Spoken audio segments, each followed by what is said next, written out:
Have you ever been in a room where everyone expected you to fail? Where every eye looked at you with doubt, with judgment, with the absolute certainty that you didn't belong? Picture this. A man sits at a $2 million Steinway piano. His hands, scarred and calloused from years of construction work, hover over the ivory keys. The concert hall is silent. Hundreds of eyes watching, waiting, some with curiosity, most with skepticism. Just minutes before they had laughed at those hands, mocked them, said they were built for hammers, not harmonies. But what happened next would silence every doubt in that room. What came next would prove that beauty can come from the most unexpected places. This is the story of Darius Webb. And this is the moment that changed everything. To understand this moment, you need to know who Darius Webb really was. At 48 years old, Darius wasn't the kind of man you'd expect to find at a prestigious piano competition in Manhattan. He was the kind of man you'd find on a construction site in the Bronx at 6 in the morning, hard hat on, lunch pail in hand, ready for another 12-hour shift. His hands told the story of his life. Rough, weathered, each callous a memory, each scar a battle fought. These were hands that had built skyscrapers, poured foundations, carried steel beams in the scorching summer heat and the bitter winter cold. But they were also hands that had held his infant daughter for the first time. Hands that had wiped away her tears. Hands that had braided her hair even if the braids were never quite perfect. Hands that had held his wife's hand as she took her last breath. Darius was a widower. 3 years earlier, his wife Sarah had been killed in a car accident on the Cross-Bronx Expressway. A drunk driver. Wrong place, wrong time. In an instant, she was gone, and Darius became a single father to their 7-year-old daughter, Zara. People talk about strength like it's something you're born with. But Darius learned that real strength is something you build one impossible day at a time. Getting up when you don't want to. Smiling when you want to cry. Being everything for someone who needs you even when you feel like you have nothing left to give. Every morning, Darius would wake up at 5. He'd make Zara's breakfast, pack her lunch with the crusts cut off just how she liked.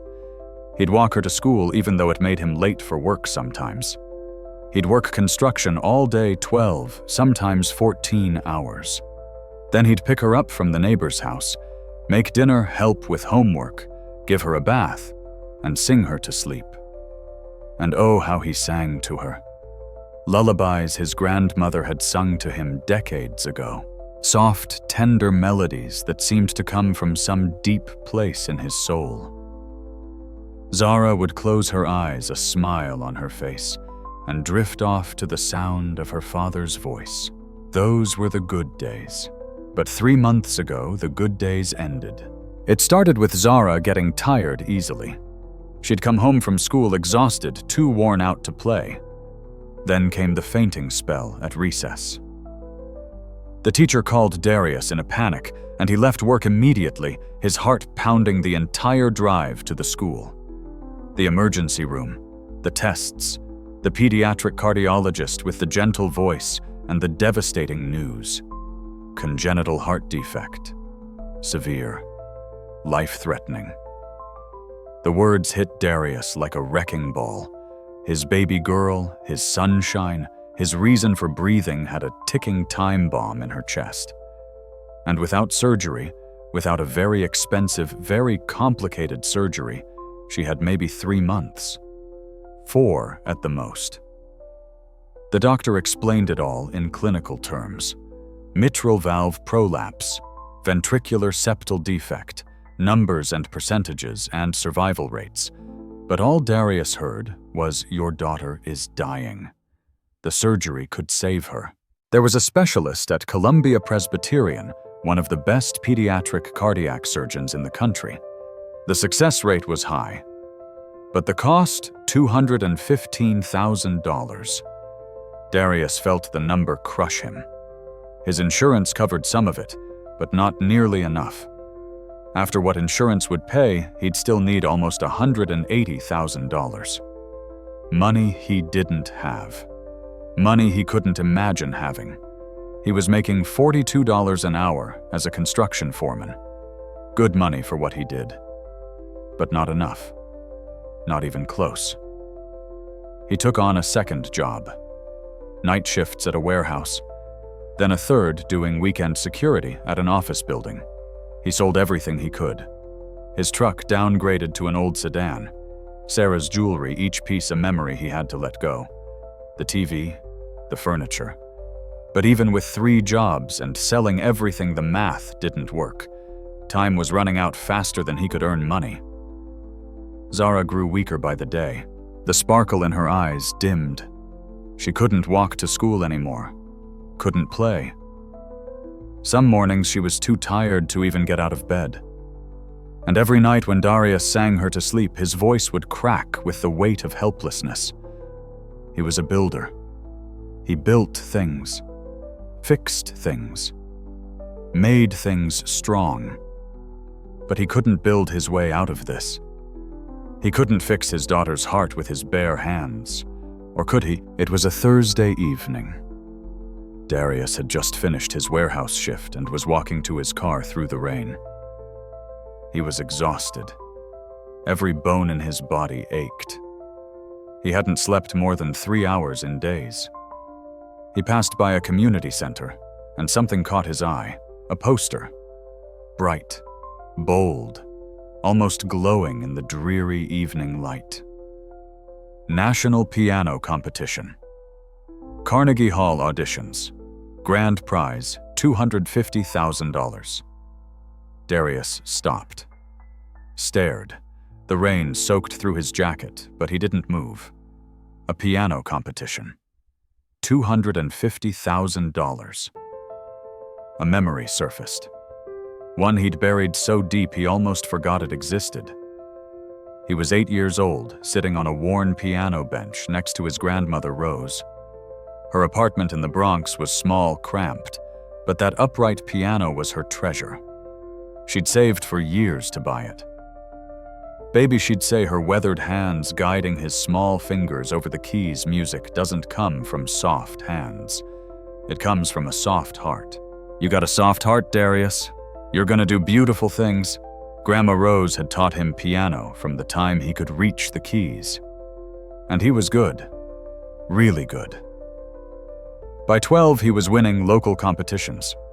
By 14, his music teacher was talking about Juilliard, about scholarships, about a future bright with possibility. But then Grandma Rose had a stroke. She died when Darius was 15. The family couldn't afford piano lessons anymore. His mother was working 2 jobs just to keep food on the table. There was no money for music, no time for dreams. Darius got a part-time job, then a full-time one. Music became a memory. The piano became something he used to do. He joined the military at 18, served in Iraq, came home different, harder, met Sarah, built a life. The piano stayed in the past, a ghost of the boy he used to be. But standing there in the rain, staring at that poster, something stirred inside him. It had been 30 years since he'd seriously played. 30 years since he'd touched a piano with purpose. But the prize money, $250,000, that was enough. More than enough. That was Zara's life. Was it crazy? Absolutely. Was it impossible? Probably. Did he have any other choice? No. Darius pulled out his phone with shaking hands and took a picture of the poster. The auditions were in 2 weeks.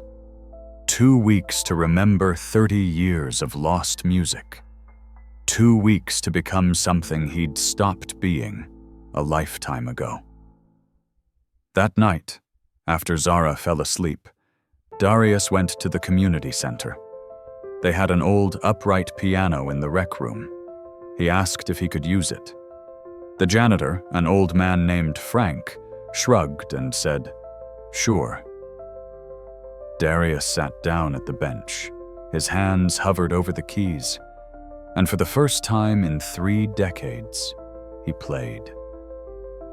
The notes came back slowly like a language he'd forgotten. Rusty, uncertain, but there, still there. He played for 2 hours that night, then every night after. After his 3 jobs, after singing Zara to sleep, he'd go to that community center and play until his fingers bled, until the muscle memory returned, until the music flowed again. Frank the janitor would sit in the corner listening.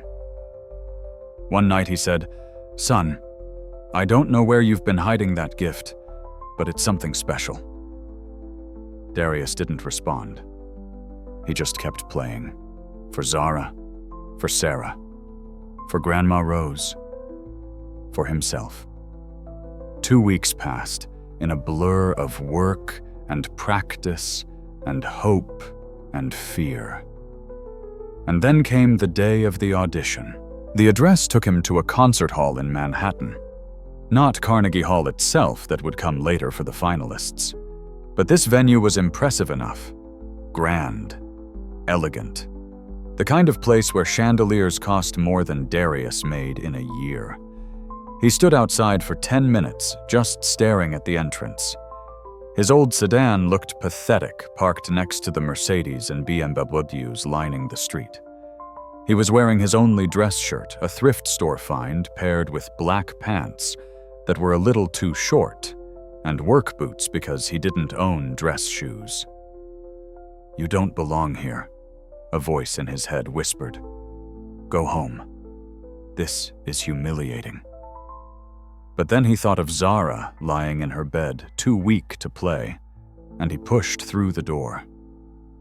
The lobby was stunning. Marble floors, gold trim, and people, so many people, all dressed immaculately, tuxedos, evening gowns, designer suits. They looked like they belonged in this world of refinement and culture. Darius felt every eye turn to him as he walked in, felt the judgment, the confusion, the barely concealed disdain. A woman in a crisp black suit approached him. "Excuse me, sir. Can I help you?" Her tone suggested she thought he was lost, or worse, that he was there to fix something.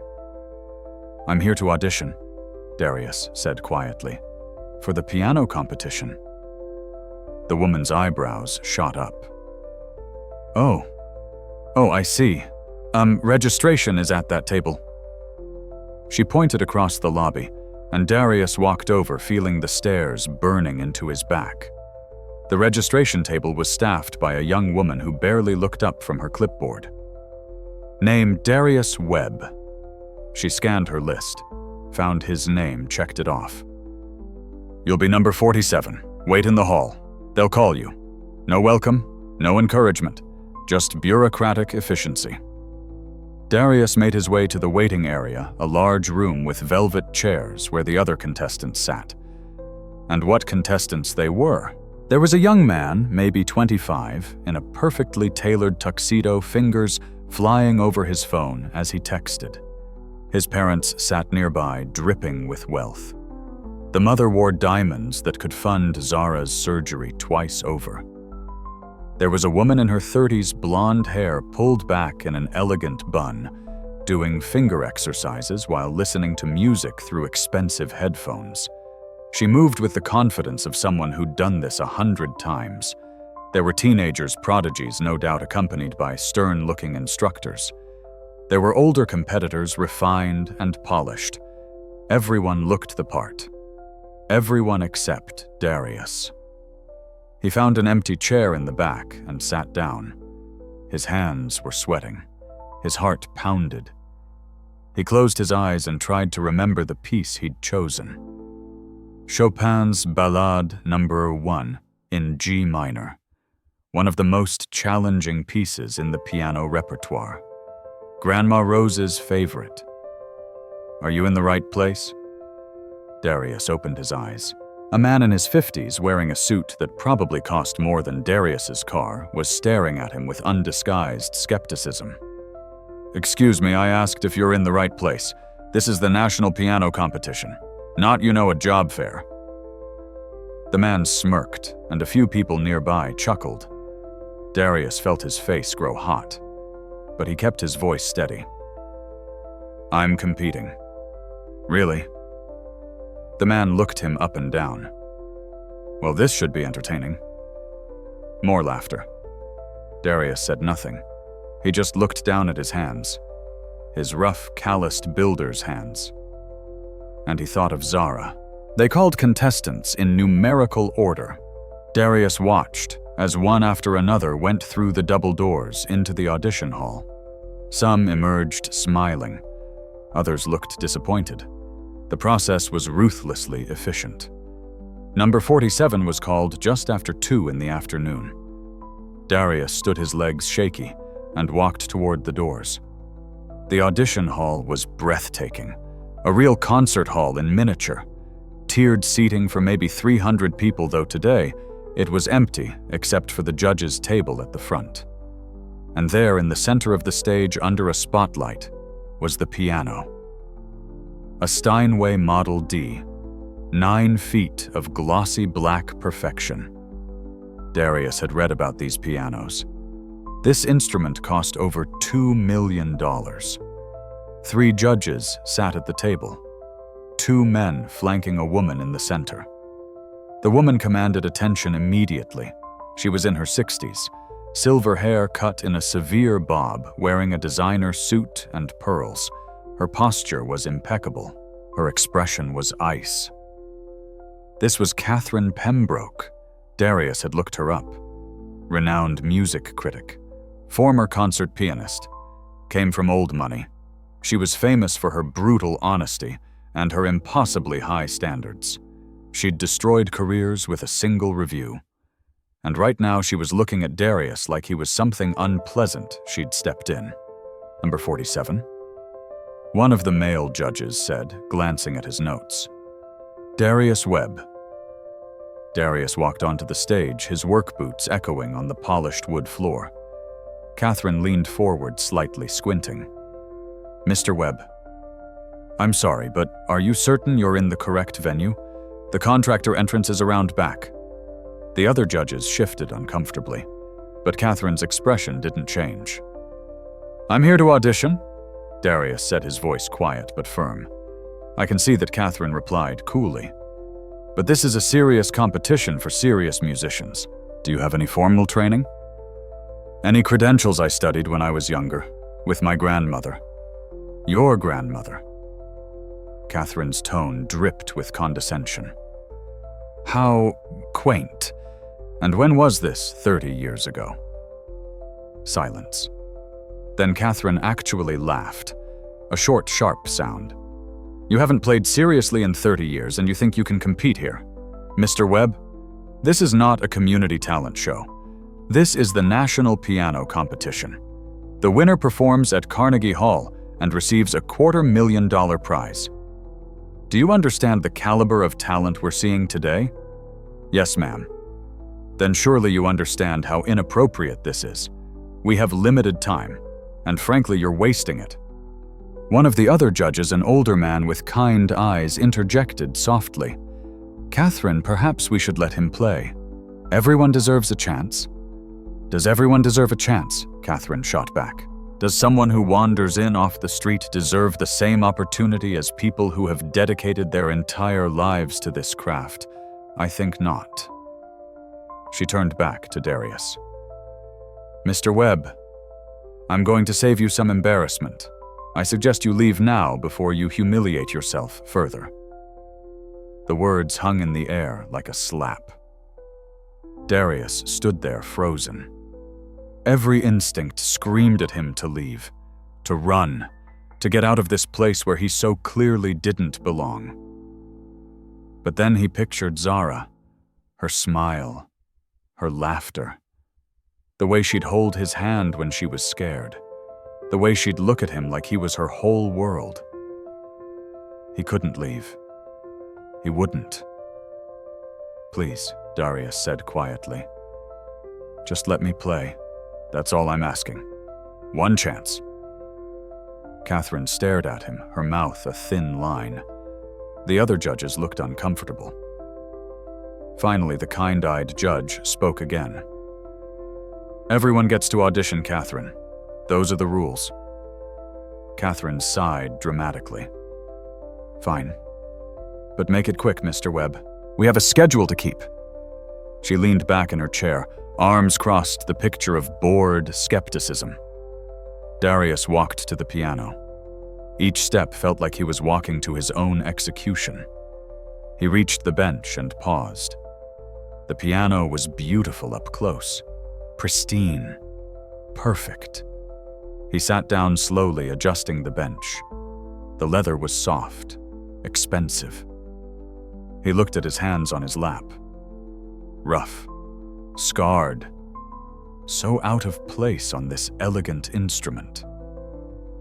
From the judge's table, he heard Catherine mutter to her colleague, "This is painful. Look at his hands. Those are a laborer's hands, not a musician's." The other judge whispered something back, but Darius couldn't hear it. He placed his hands on the keys. They were cool to the touch, smooth, inviting. And then, before he could second-guess himself, he spoke. "I'll be playing Chopin's Ballade No. 1 in G minor." There was a pause. Then Catherine let out a small, disbelieving laugh. "Chopin's Ballade. Mr. Webb, that's one of the most technically demanding pieces in the repertoire. Surely you're joking." "No, ma'am. You do realize that piece requires not just technical skill, but deep emotional maturity and interpretive sophistication. It's not something you can simply play." "I understand." Catherine shook her head, clearly done with this charade. "Very well. Proceed. Let's get this over with." Darius closed his eyes, took a deep breath. In his mind, he heard Grandma Rose's voice. "Music doesn't come from soft hands, baby. It comes from a soft heart." He thought of Sarah, the way she'd smile when he sang. He thought of Zara, lying in her hospital bed, fighting for every breath. And he began to play. But before we hear what happened, when those calloused hands touched the keys, you need to understand the music that lived inside Darius Webb. Because what Catherine Pembroke didn't know, what none of them knew, was that those hands had once brought a concert hall to tears. Let's go back. Back to when Darius was just a boy. Darius grew up in a small apartment in the South Bronx. Third-floor walk-up, paper-thin walls, sirens every night. His mother Grace worked 2 jobs: a secretary during the day and a waitress at night, just to keep food on the table and the lights on. Most days, Darius came home from school to an empty apartment, but not when Grandma Rose was there. Rose Webb was Darius's maternal grandmother. She lived 2 buildings over, and every day after school, Darius would run to her apartment. She'd have milk and cookies waiting. She'd help him with his homework. And then when the work was done, she'd take him to the piano. It was an old upright, the finish worn and scratched. Some of the keys stuck. It was out of tune more often than not. But to Grandma Rose, it was treasure. She'd saved for 2 years to buy it from a church that was selling off old equipment. "Music saved my life," she'd tell Darius. "And it's gonna save yours too, baby." She'd been a jazz singer in her youth, performed in clubs in Harlem back in the 50s and 60s. Never famous, but talented. Life had been hard, full of struggles Darius wouldn't understand until he was older. But through it all, she'd had music. Now she wanted to give that gift to her grandson. Darius started lessons when he was 7. At first, it was just something to do. But then something clicked. The way the keys felt under his fingers, the way notes became melodies, the way music could express things he didn't have words for. By the time he was 8, he was playing full songs.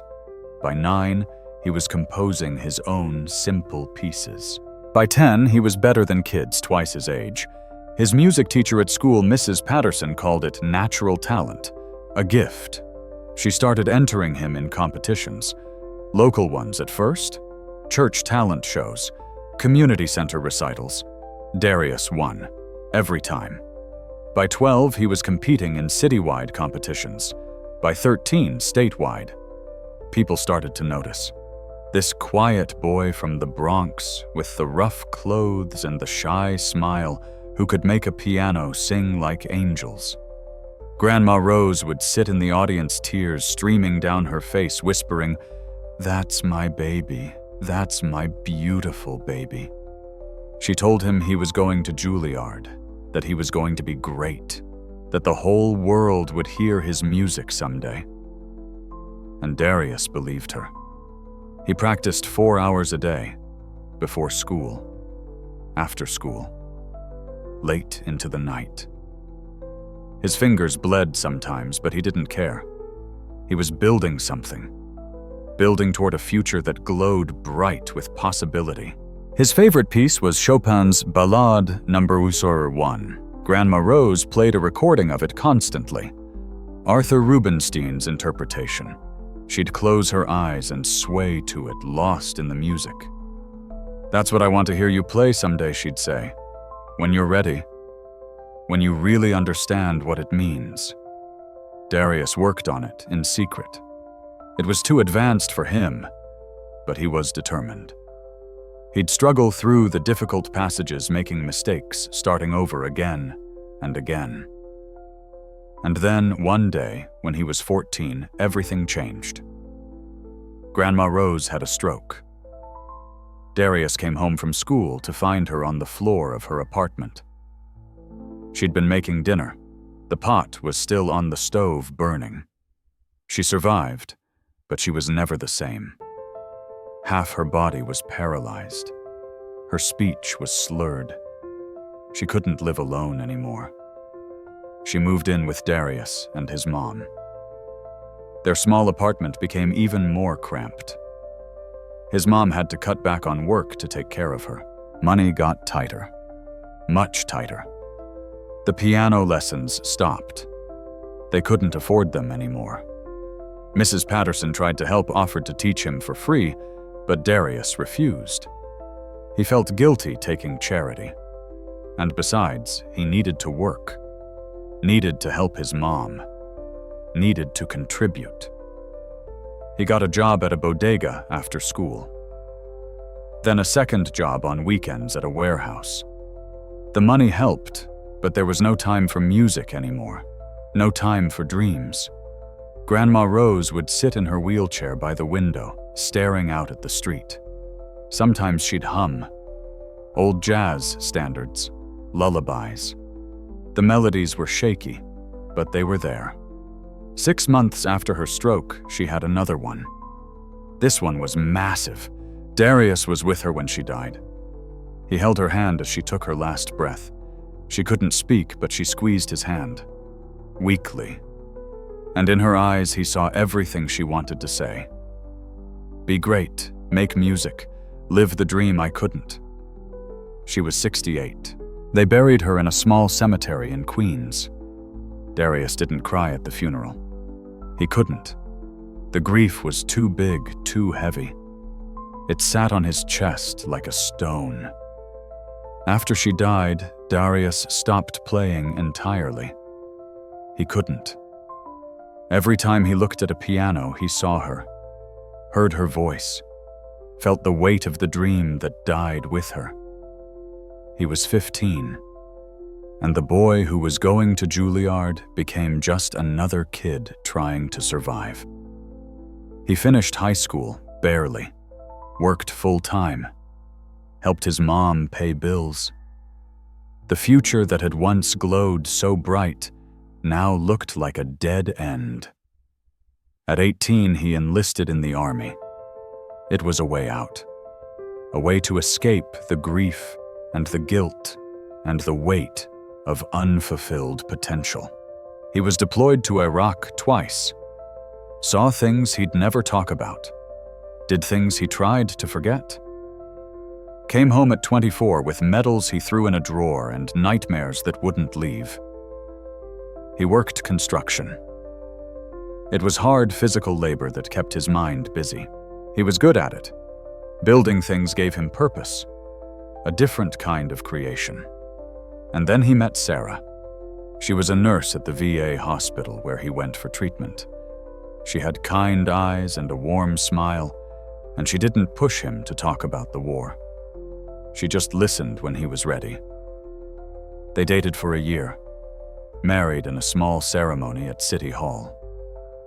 She wore a simple white dress. He wore his only suit. They were happy. Sarah knew about the piano, about Grandma Rose, about the dream he'd abandoned. She found an old keyboard at a thrift store and bought it for him. "You should play again," she said. "I'd love to hear you." But Darius couldn't.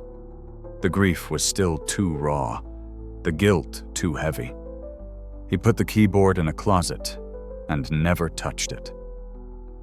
A year after they married, Zara was born. 7 pounds, 3 ounces. Perfect. The moment Darius held her, something in him shifted. This tiny person, this perfect little human she was his second chance. His reason to be better. He sang to her. The lullabies Grandma Rose had sung to him, and Zara would look up at him with wide eyes and smile. Life was good. Not easy, never easy, but good. They had enough. They had each other. And then came the accident.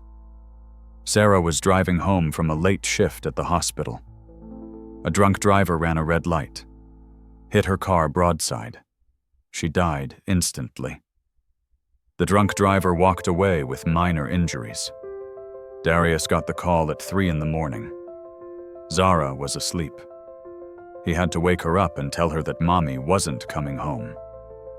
He was 35, a widower, a single father. The grief was different this time. Not heavy like with Grandma Rose. This grief was sharp, cutting. Every breath hurt. Every morning felt impossible. But he had Zara, and she needed him. So he got up. Every day, he functioned, he worked, he cared for his daughter. And at night when she was asleep, he'd sit in the dark and let himself fall apart. Quietly, where she couldn't hear. 3 years passed. The grief dulled, but never disappeared. He and Zara found a rhythm. A life. Not the life he'd imagined, but a life nonetheless.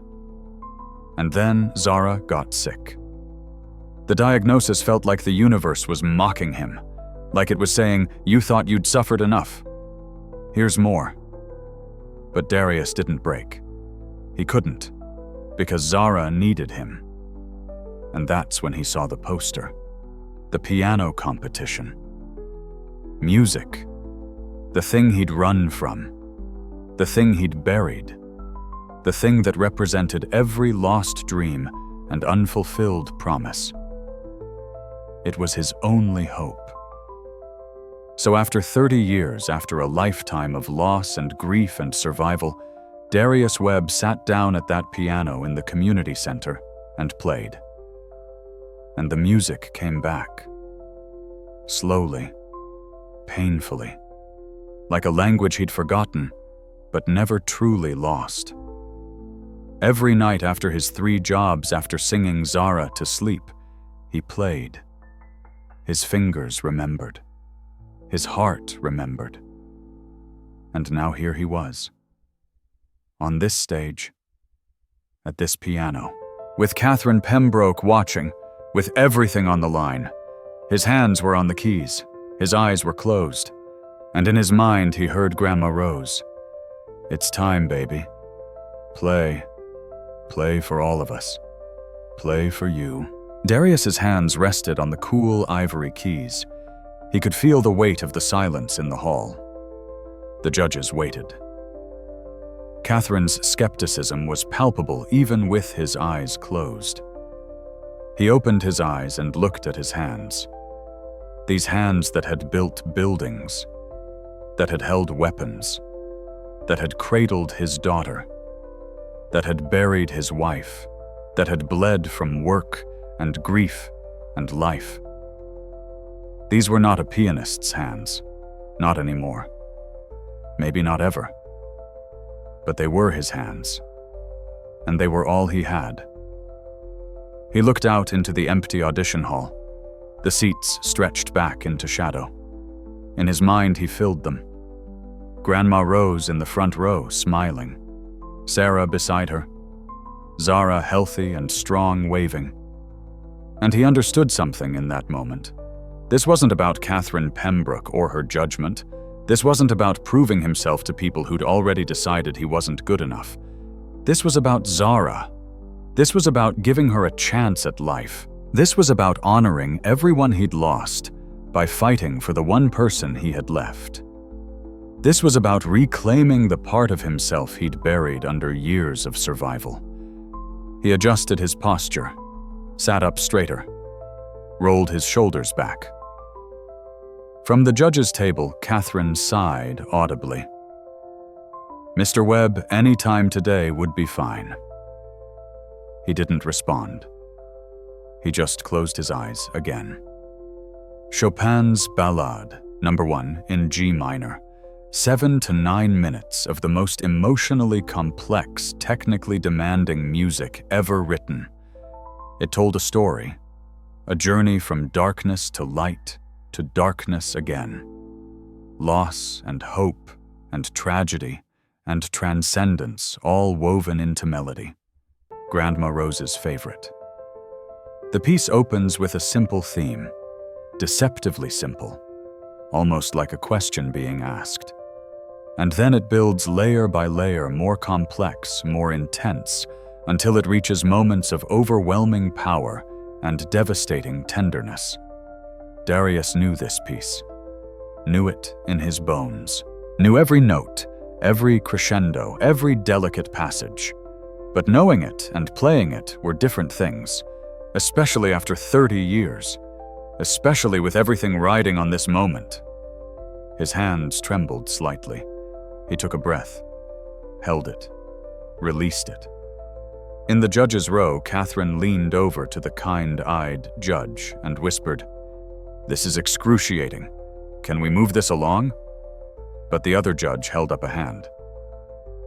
"Wait," he said softly. "Just wait." Because something was happening. Even before a single note was played, the energy in the room was shifting. Darius's stillness, his focus, it commanded attention. And then finally he began. The first notes of Chopin's Ballade emerged from the Steinway like a whisper. Soft. Tentative. The opening theme played with such delicacy that it barely disturbed the air. In the judge's row, Catherine's expression remained skeptical, but she didn't interrupt. The other two judges leaned forward slightly, listening. Darius's eyes were closed. His hands moved across the keys with a gentleness that seemed impossible from someone who spent his days hammering and lifting and building.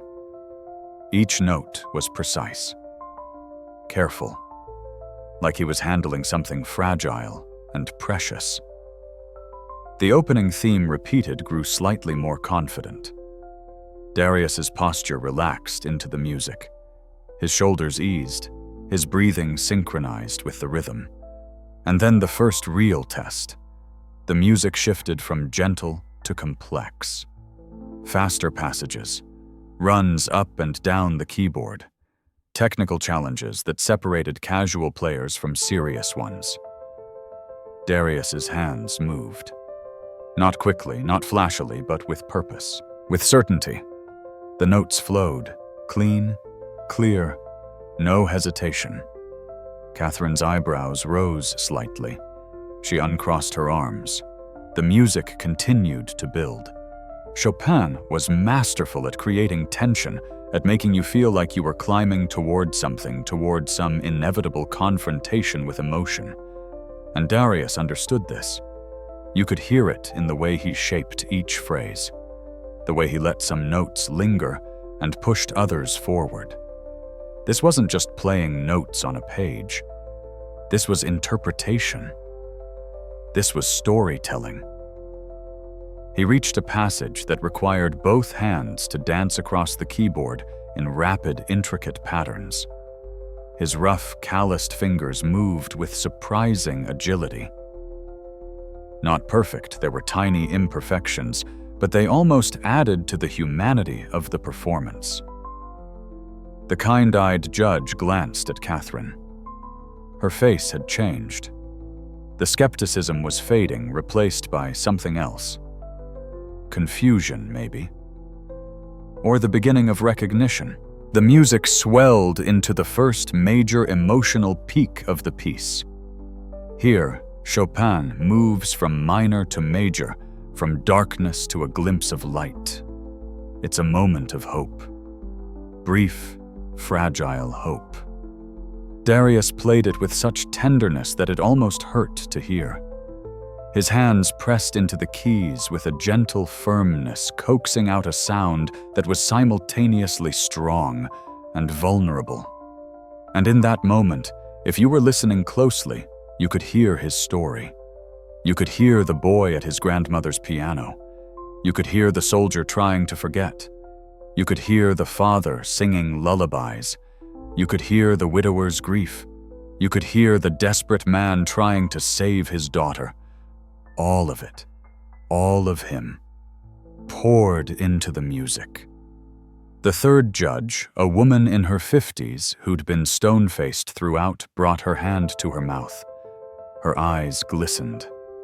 The music grew more turbulent. Chopin takes you from that moment of hope and plunges you back into chaos. Rapid passages, dramatic shifts. It's meant to feel overwhelming, like being caught in a storm.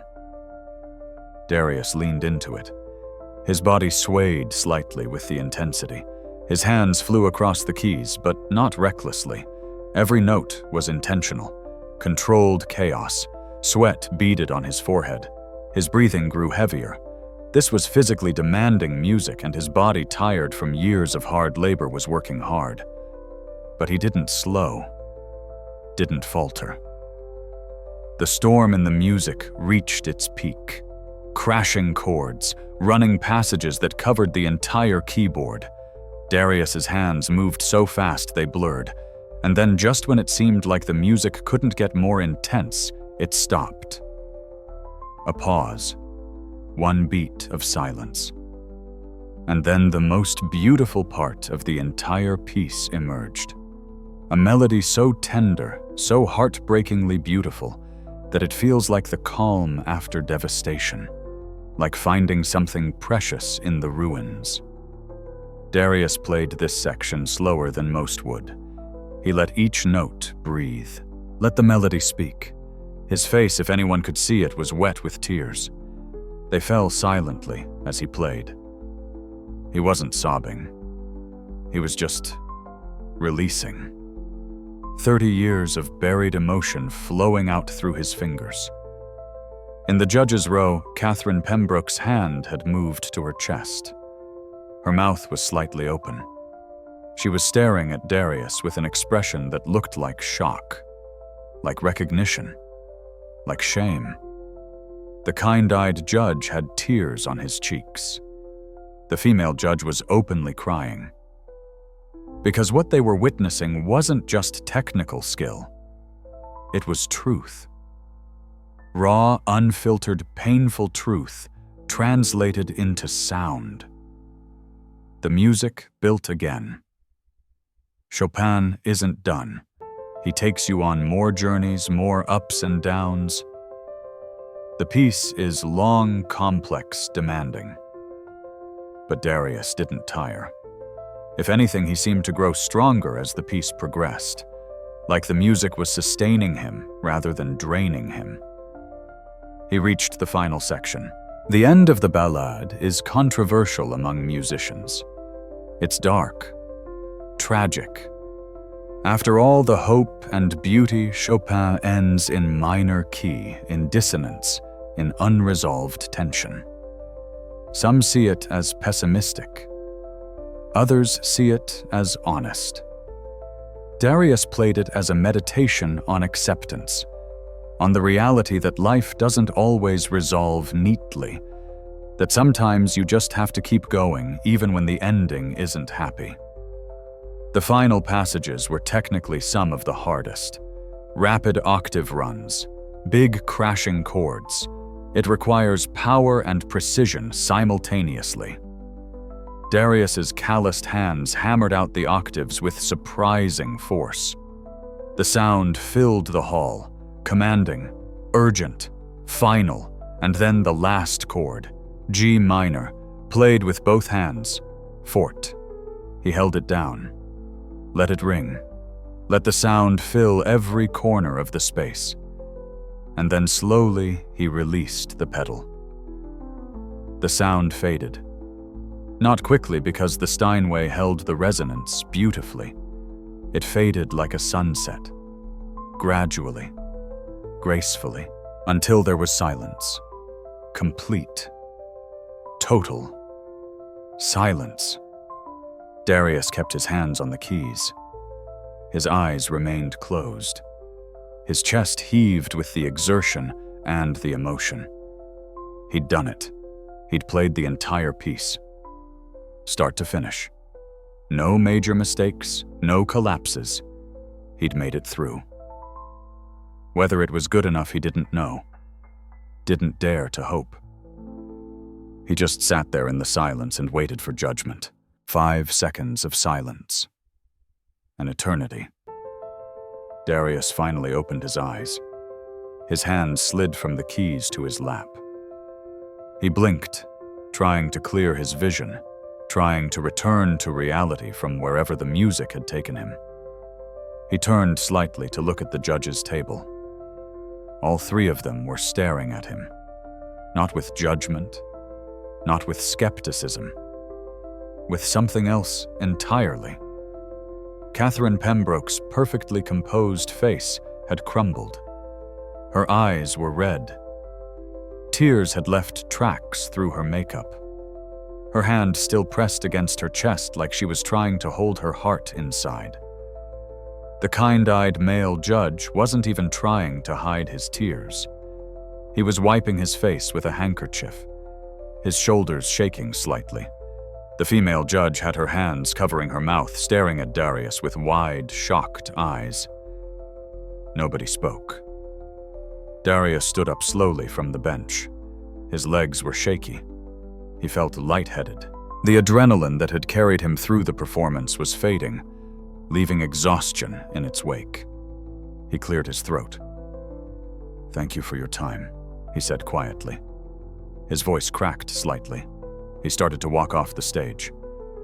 And then something happened that never happens at auditions. The kind-eyed judge stood up. He was still crying, but he brought his hands together in applause. Slow, deliberate, each clap echoing in the empty hall. The female judge stood next, joining the applause. And then finally Catherine Pembroke stood. She was still crying, and she was clapping. Not slowly, not reluctantly.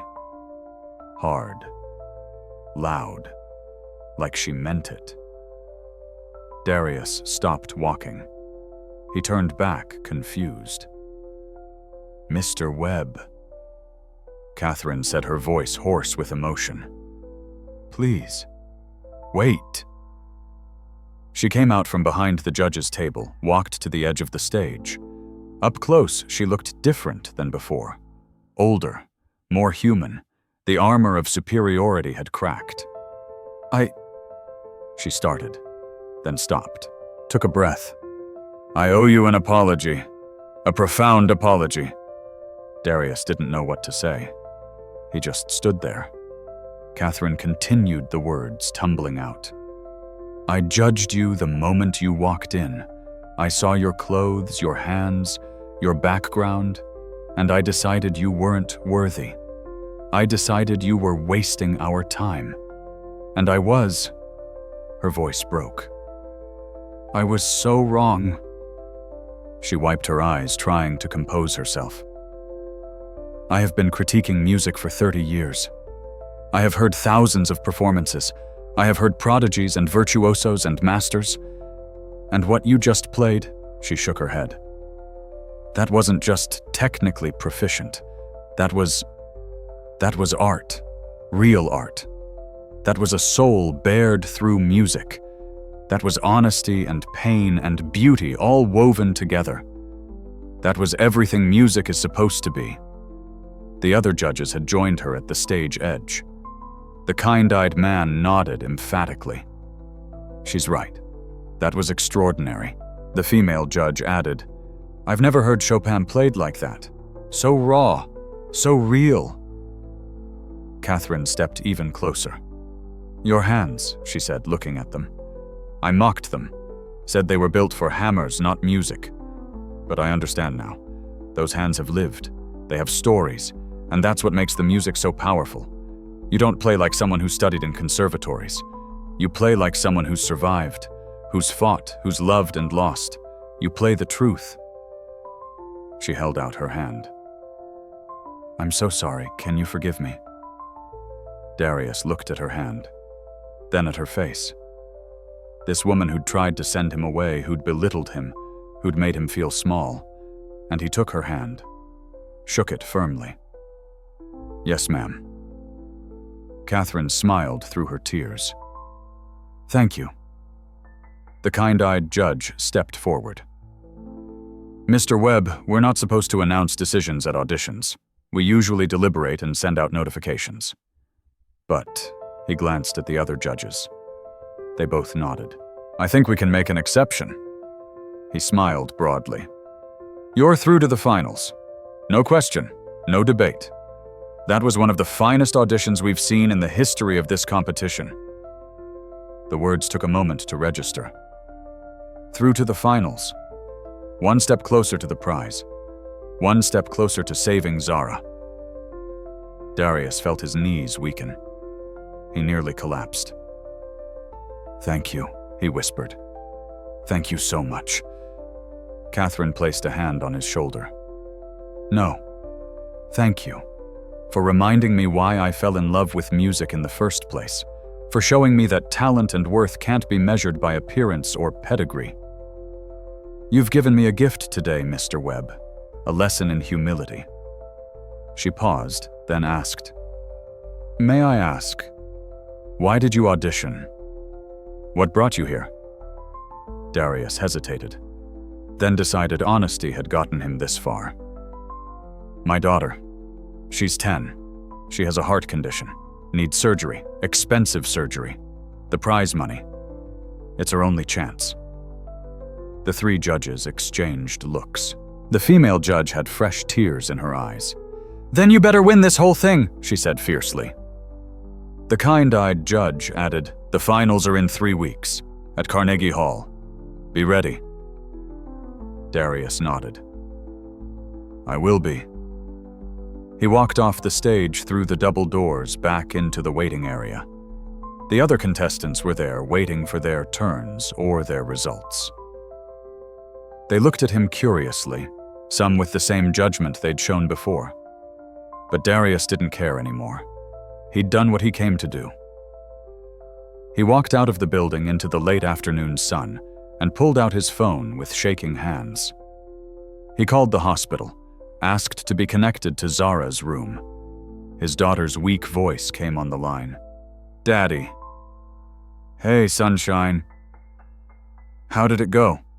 Darius smiled, tears streaming down his face. I made it to the finals, baby. I'm not done yet, but I did good today. I knew you would, Zara said. He could hear the smile in her voice. I knew you'd be amazing. I love you so much. Love you too, Daddy. Come tell me all about it when you get here. I'm on my way right now." He hung up and just stood there on the sidewalk, people passing by him, the city noise all around him, and let himself feel something he hadn't felt in a very long time. Hope. 3 weeks passed in a blur. Darius kept working his 3 jobs, but now he practiced even more intensely. The community center stayed open late for him. Frank the janitor would bring him coffee and sandwiches, refusing payment. "You're gonna win this thing," Frank would say. "I can feel it." Catherine Pembroke called him personally. She'd never done that for a contestant before. She offered to help him prepare to coach him. No charge. "It's the least I can do," she said. They met 3 times before the finals. She helped him refine his interpretation, worked on some of the technical rough spots. But mostly she just listened to him play and told him the truth. "Don't change who you are. Don't try to play like a conservatory student. Your power is in your authenticity. Play your story." Zara's condition worsened in those 3 weeks. She was hospitalized full-time now. The doctors said they were running out of time. A month, maybe. 6 weeks at the outside. Darius would visit her every night after practice. He'd sit by her bed, hold her small hand, tell her about his day. She was so weak now she could barely talk, but she'd smile when he sang to her. "You're gonna do great, Daddy," she whispered one night. "I know you are. I'm doing this for you, baby, all of it, I know. But Daddy, yeah, play for you too. Okay, play because you love it. Because it makes you happy. Don't just play for me." He kissed her forehead. "When did you get so wise? I learned from the best." The night of the finals arrived. Carnegie Hall, the most famous concert venue in the world. Darius stood backstage wearing a borrowed tuxedo. Catherine had arranged it and tried not to throw up from nerves. There were 10 finalists. All of them were extraordinary. Prodigies, conservatory graduates, musicians who'd dedicated their entire lives to this craft. And then there was Darius, the construction worker, the outsider, the man who shouldn't be here. But he was, and he had just as much right to be on that stage as anyone else. His name was called. He walked out onto the stage of Carnegie Hall. The audience was packed. Thousands of people. The judges in the front row. Catherine gave him an encouraging nod. And at the very back, in the last row, he saw Frank the janitor, who'd driven all the way from the Bronx to be here. Darius sat at the piano. Another Steinway even more perfect than the last. He looked out at the sea of faces and felt remarkably calm. He'd already won. Not the competition, not yet. But he'd won the right to be here. The right to be seen. The right to be heard. Everything else was just bonus. He played Chopin's Ballade No. 1 again. The same piece. But somehow it was different this time. Deeper. More mature. Like the 3 weeks of preparing had allowed the music to settle even further into his bones. The performance was flawless. Not technically perfect, because perfection is a myth, but emotionally flawless, honest, true. Every note meant something. When he finished, the audience didn't just applaud. They erupted. A standing ovation that lasted 5 minutes. People were crying, shouting.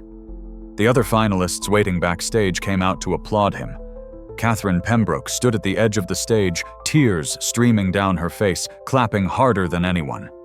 The judges deliberated for 20 minutes. When they returned, the head judge spoke into the microphone. This year's National Piano Competition has reminded us all why music matters, why it has the power to transform, to heal, to connect us across all boundaries of class and background and circumstance.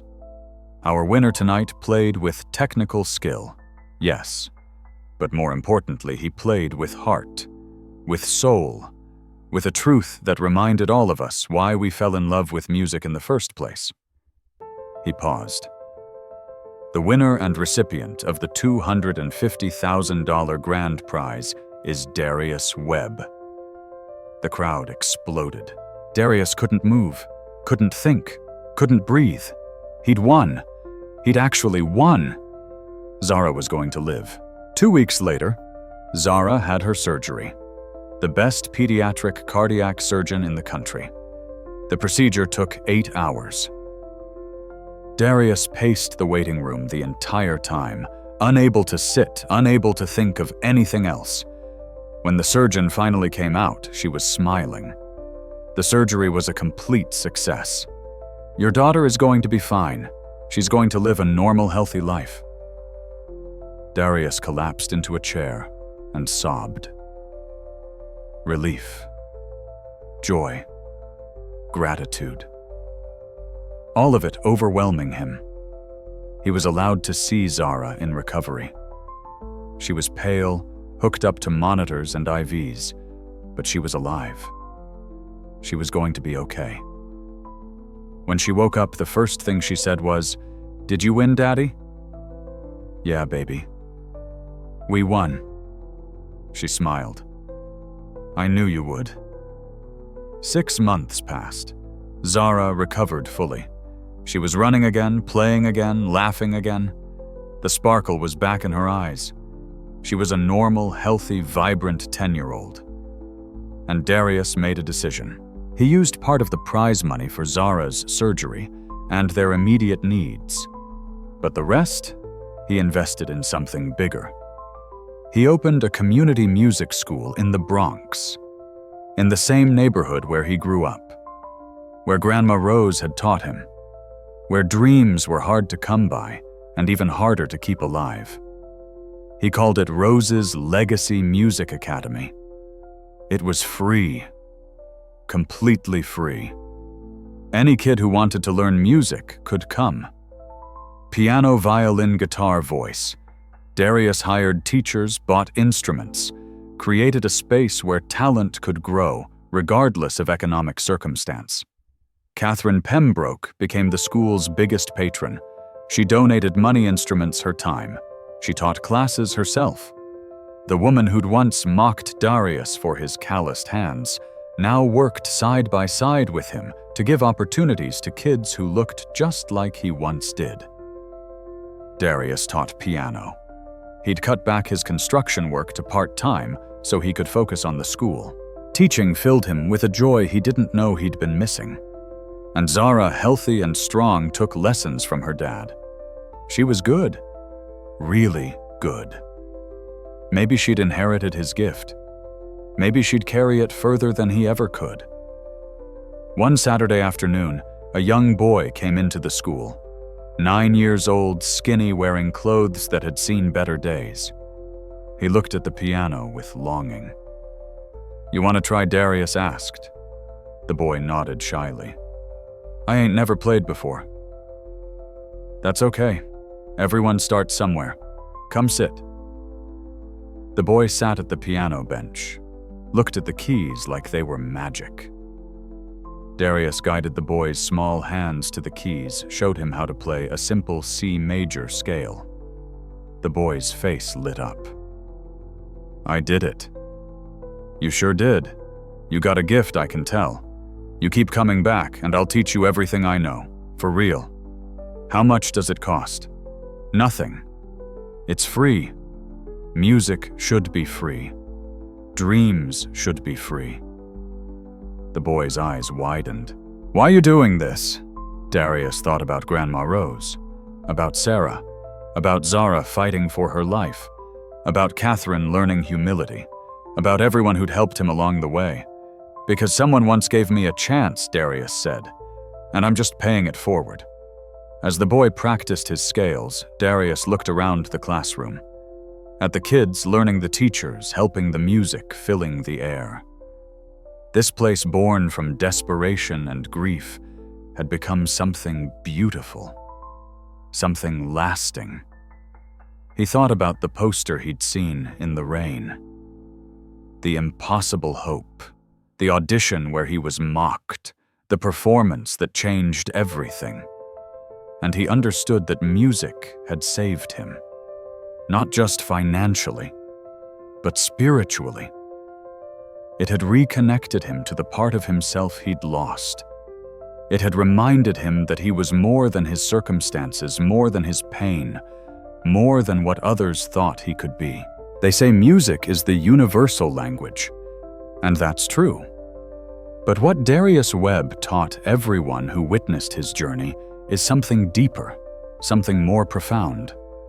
He taught them that dignity has no dress code, that talent doesn't require pedigree or polish or permission, that worth can't be measured by appearance or background or the softness of your hands. He taught them that pain and struggle don't disqualify you from creating beauty. Sometimes they're exactly what allow you to create it. He taught them that it's never too late, that dreams deferred aren't dreams destroyed, that the music inside you doesn't die even if you bury it for decades. It just waits, patiently, for the moment when you're brave enough or desperate enough or ready enough to let it out. He taught them that judgment is easy and recognition is hard, that we see what we expect to see until something forces us to look closer, to see deeper, to understand that everyone has a story written in their scars. Catherine Pembroke learned this the hardest way. She had to confront her own prejudice, her own cruelty, her own blindness. But she learned. She changed. She became better. Because that's what great art does. It doesn't just move you. It transforms you. And Darius, he learned that he could save his daughter and save himself at the same time. That the gift Grandma Rose gave him all those years ago wasn't just music.